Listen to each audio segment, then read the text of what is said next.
Bonjour, ici Thierry, agriculteur d'aujourd'hui. Alors aujourd'hui, on va sortir un petit peu du cadre. En effet, il y a bientôt 200 vidéos qui sont postées sur YouTube. Vous êtes près de 10 000 à me suivre maintenant depuis 3 ans. Et vraiment, je vous en remercie. Et pour pouvoir changer un petit peu et pour fêter ces 10 000 abonnés, je voulais créer quelque chose de différent. Donc créer une émission.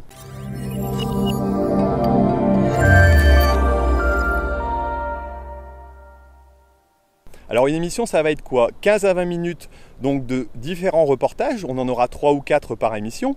Et pour ça, je me fais aider d'une équipe professionnelle, l'équipe de Dronix, qui va me permettre de faire un peu différemment et de vous offrir quelque chose de plus qualitatif. Dans cette nouvelle émission, je vais continuer à vous expliquer l'agriculture, vous présenter les nouvelles technologies, mais aussi des nouvelles productions. Et si vous pensez que ces thèmes pourraient être intéressants, mettez-moi un j'aime, ça me fera plaisir. Dans cette émission, nous allons avoir un reportage donc sur un pluviomètre connecté qui me permet d'avoir une précision météorologique à la parcelle. Je vais aussi poser une question à Rémi Dumery, le cultivateur bosseron. Et nous finirons par un grand jouet pour des agriculteurs, un tracteur télécommandé qui nous permet de récolter, vous allez voir, une production qui n'est pas forcément commune. Mais pour commencer, on va essayer de trouver une solution pour répondre à une de mes questions. En effet, ici, je suis en train de semer du blé et je voulais savoir si les blés que j'allais semer, avec l'année qu'on a eue très compliquée, allaient être bons. En effet, les grains ont été relativement petits, on avait beaucoup de maladies.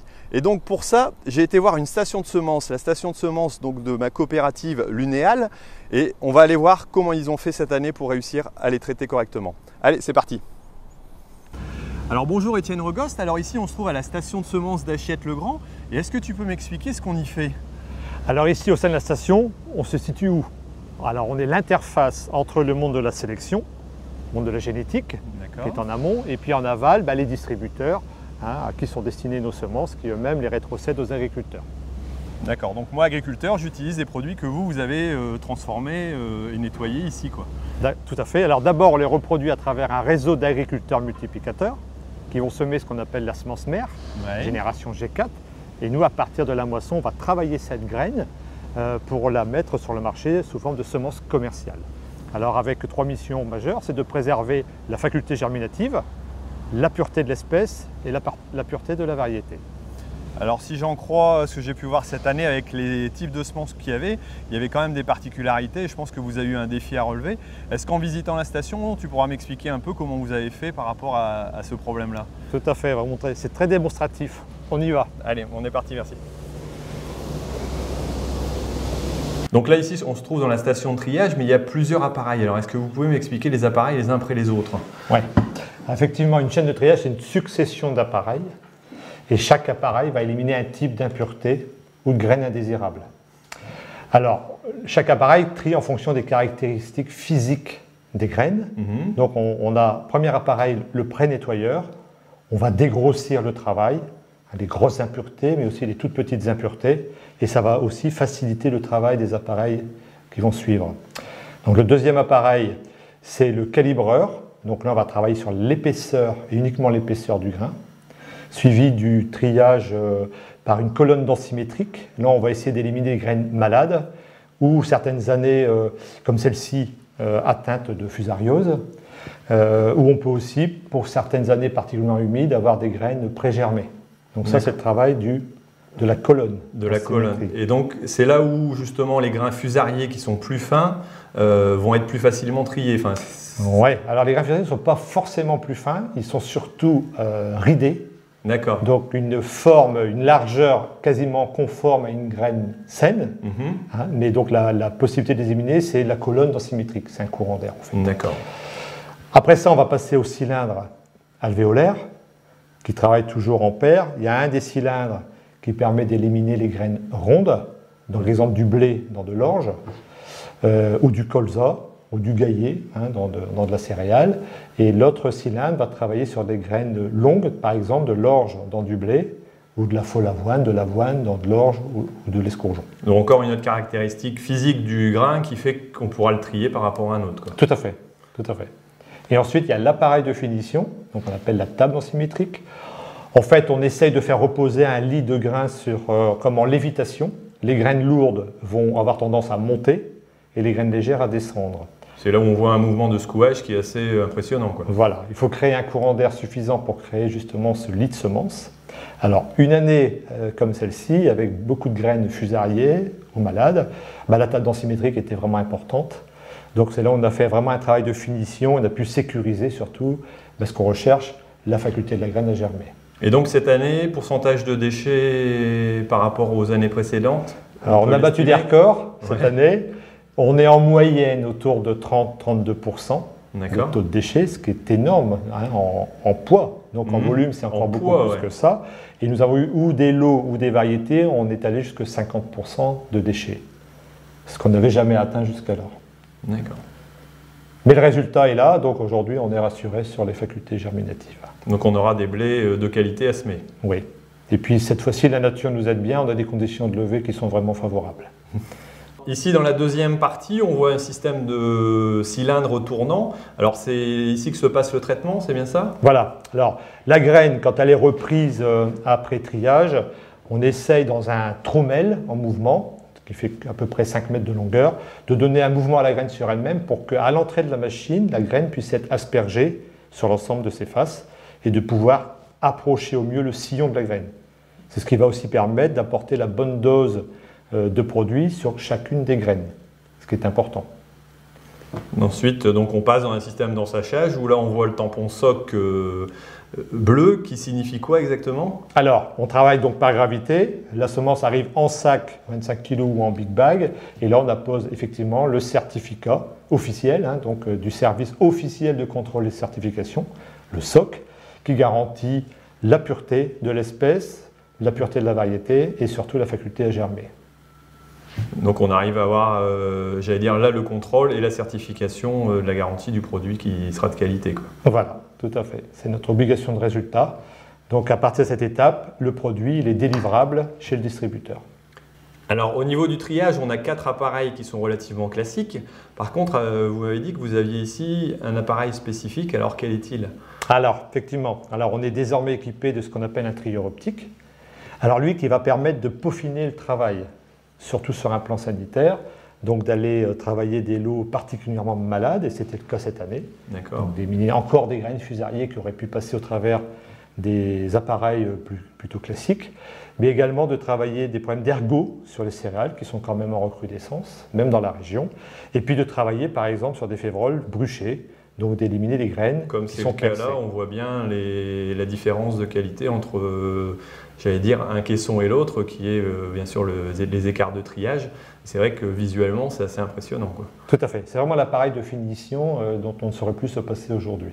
Pour le sujet suivant, je voulais vous présenter donc une application que j'utilise depuis déjà quelques temps avec un pluviomètre connecté qui se trouve dans une de mes parcelles. Alors qui me permet d'avoir une météo précise donc à la parcelle et avec une précision intéressante. C'est-à-dire que ici on peut voir par exemple sur la tablette que jour par jour et heure par heure je peux avoir les indications météo, alors qu'en général on est plutôt 3 heures par 3 heures, et l'avantage ici c'est qu'on a 5 jours présentés, alors que souvent on a 3 jours pour, j'allais dire, la météo de façon précise. En dessous j'ai aussi une aide, donc un outil à la décision qui s'appelle Wi-Fit et qui va me permettre donc de savoir en fonction du type d'intervention que je veux faire au niveau traitement, si elle est adéquate ou pas en fonction des conditions météo, donc heure par heure. Là, c'est aussi un autre avantage. Je l'utilise aussi avec des capteurs tensiométriques et grâce au système Irinov, la méthode Irinov, je peux avoir des conseils donc pour l'irrigation. Il existe aussi d'autres capteurs qui permettent de connaître la température et l'hygrométrie dans le sol, qui vont me permettre par exemple de choisir mes interventions en maïs. Voilà. Donc c'est vrai que ce système est très intéressant et il a l'avantage aussi d'être évolutif. Moi je l'ai vu évoluer déjà depuis 1 an et demi, ce qui n'est pas négligeable. Et ce que je vous avais pas dit tout à l'heure, c'est que j'ai fêté mon anniversaire cette semaine et comme je fais jamais rien comme les autres, j'ai réussi grâce, j'allais dire, à l'équipe de Winat à vous obtenir une réduction de 10% si jamais vous êtes intéressé par ce type de capteur. Donc allez voir sur leur site, vous pourrez, si vous dites le code Thierry Agriculteur d'aujourd'hui, bénéficier d'une réduction. Bon, ça va pas durer forcément longtemps, donc profitez-en. Et on va passer au sujet suivant et j'ai été interviewé donc Rémi Dumry pour la question du mois. Allez, on va voir ça. est-ce que tu pourrais donner un conseil aux agriculteurs pour préparer leur avenir? Quel est le point principal, d'après toi, nécessaire pour qu'un agriculteur puisse évoluer dans le bon sens? Le seul moyen, c'est de sortir de la cour de la ferme, je pense. Hein, et puis d'aller voir déjà chez son voisin, d'aller voir peut-être dans les pays étrangers, et peut-être essayer de retourner aux formations. Hein, parce qu'on s'aperçoit que il y a peu d'agriculteurs qui se forment, alors qu'il y a plein de choses à faire, et ça c'est... Et puis se dire que le métier va être complètement différent. Déjà quand on est dans cette idée que le métier va être complètement différent depuis par rapport aux 5 dernières années, on voit que ça évolue, que le climat évolue, qu'il y a plein de choses qui bougent autour, qui va être moins sécurisé aussi. Eh bien, retourner en formation, essayer de trouver des pistes de progrès, de se dire qu'il va y avoir une réelle mutation. Et puis si on est dans ce mouvement-là, peut-être que les prix reviendront acceptables par rapport à nos productions, et puis l'agriculture aura finalement de l'avenir. Voilà. Donc le conseil, c'est de s'attendre à une mutation et puis de s'y préparer en se formant. C'est-à-dire que si le rêve, c'est de revenir à une agriculture passéiste, comme certains essayent de nous le passer, ou certains rêvent aussi de retrouver les marges qu'on faisait il y a 20 ans, je pense que c'est un rêve pieux. Ok. Voilà. Merci beaucoup Rémi. Donc on peut te retrouver sur les réseaux sociaux. Vous trouverez les liens ici en dessous. Et puis je te remercie pour cette intervention puis cette explication de l'agriculture d'ici 20 ans. Voilà. Alors comme je suis un devin, tout ce que j'ai dit est forcément vrai. Au moins on verra dans les 20 ans qui arrivent voilà. Si c'est ça. Merci Rémi. Salut Thierry. Alors je ne sais pas pour vous, mais moi je partage à 100% l'avis de Rémi. Et ici, je voulais vous montrer justement quelque chose d'autre, de nouveau peut-être pour vous. Je suis dans la cabine d'un tracteur donc, qui est télécommandé. Il ne s'agit pas d'un jouet, c'est bien pour une récolte particulière, la récolte du chou-fleur. Alors qui a lieu en général de très bonne heure le matin pour pouvoir livrer les magasins au plus vite et que dans les 24 heures, le produit soit frais dans les rayons. Et donc je suis ici dans la cabine que vous pouvez voir. Et donc il n'y a pas de chauffeur. L'ensemble est guidé donc par un système GPS RTK qui roule ici à peu près à 200 mètres/heure, donc qui sert à la direction. Et l'ensemble est donc guidé par un système de télécommande à l'arrière au niveau de l'avancement. À l'arrière de ce tracteur télécommandé, on peut voir donc la remorque à chou-fleur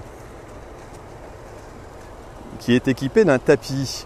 Alors ici on voit les opérateurs, la récolte du chou-fleur nécessite pas mal de personnel et ce personnel doit avoir une certaine dextérité parce qu'ils utilisent des grands couteaux qui leur permettent donc de couper le chou-fleur, de l'éparer, de le préparer avant la dépose sur le tapis.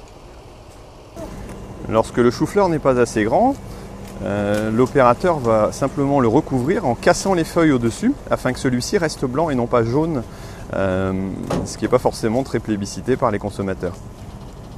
La mise en place des choux-fleurs est faite ici donc par l'opérateur qui doit les placer dans des caisses, mais qui a aussi pour rôle de gérer l'avancement de la machine. Donc ici on voit l'accoudoir donc, que l'on peut voir sur le tracteur et sur lequel on utilise les manettes donc, d'avancement pour accélérer un petit peu, ralentir et enclencher éventuellement le système RTK pour la direction.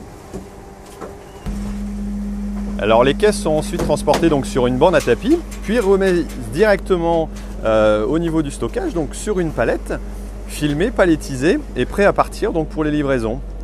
On n'a ainsi pas de manipulation supplémentaire lors de l'arrivée à l'exploitation. Lors des manipulations en fourrière, on peut voir ici donc l'opérateur qui est en train de tourner donc, les roues du tracteur à la fois, mais aussi les roues de la remorque afin de le guider entièrement donc, de l'arrière. Une fois la remorque complètement chargée, donc elle peut repartir donc pour l'exploitation afin d'être déchargée et de partir en livraison pour les magasins. Nous voici arrivés à la fin de cette émission, alors je vais devoir vous laisser pour aller finir de semer mon champ de blé. Alors si vous l'avez apprécié, mettez-moi dans les commentaires ce que vous avez aimé, ce que vous avez peut-être moins aimé. Je vous dis donc au mois prochain donc, pour une nouvelle émission, étant donné que ce sera un modèle mensuel, et puis à la semaine prochaine pour une nouvelle vidéo. Mais d'ici là, vous pouvez voir ici dans les liens en dessous les coordonnées entre autres de Winat. Si vous êtes intéressé par l'offre, elle ne va pas durer, donc profitez-en. Et puis, vous pourrez voir aussi les coordonnées de Dronix. Alors, je suis en train de filmer l'équipe. Voilà. Donc, vous avez Iwen et Justine. Alors, si vous voulez aller revoir leur travail, vous verrez à la fin de la vidéo un lien cliquable donc pour une de leurs vidéos. Et vous pourrez aussi y trouver l'interview de Rémi et puis la possibilité de vous abonner à la chaîne. Bon, bah écoutez, moi je vous dis au revoir et puis à la semaine prochaine. Allez, salut!